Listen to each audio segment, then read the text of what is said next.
یہ آزاد کشمیر تولی پیر کے مقام پہ ہم کھڑے ہیں، اور آزاد کشمیر کا جو محکمہ اوقاف ہے یہ سردار عبدالقیوم رحمۃ اللہ علیہ کے زمانے سے بڑا اچھا چل رہا ہے۔ میں کشمیر کے جتنے بھی صوفیاء کے دربار پہ گیا ہوں تو وہاں پہ ایک منظم انداز کے ساتھ اوقاف کی کمائی دربار کے اوپر ہی لگائی جا رہی ہے۔ وہاں بہترین لنگر خانے ہیں، مسافر خانے ہیں۔ یہ ٹولی پیر کے اوپر دکھائیں جی، یہ جگہ یہ بڑی اچھی خانقاہ ہے، اور اس کو تاریخی حیثیت بھی حاصل ہے کہ سید امیر کبیر شاہ ہمدان رحمۃ اللہ علیہ ایران سے کئی سو سال پہلے یہاں پہ آئے، اور یہاں آ کے انہوں نے چلہ بھی کیا، یہاں پہ کچھ عرصہ رکے بھی۔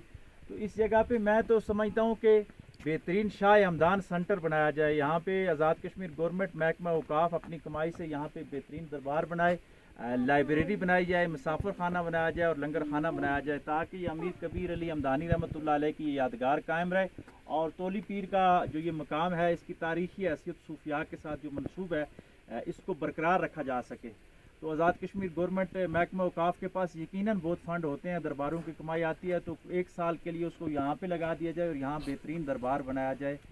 میں سمجھتا ہوں کہ یہ سیاحتی پوائنٹ ہے، پوری دنیا سے، پاکستان سے، خاص کر کے پورے پاکستان کے ہر شہر سے لوگ یہاں پہ آتے ہیں۔ تو یہاں پہ جو بہترین روحانی مرکز ہوگا، ایک خانقاہی نظام ہوگا، تو وہ آزاد کشمیر کی ایک اچھی شناخت ابھرے گی پوری دنیا کے اندر۔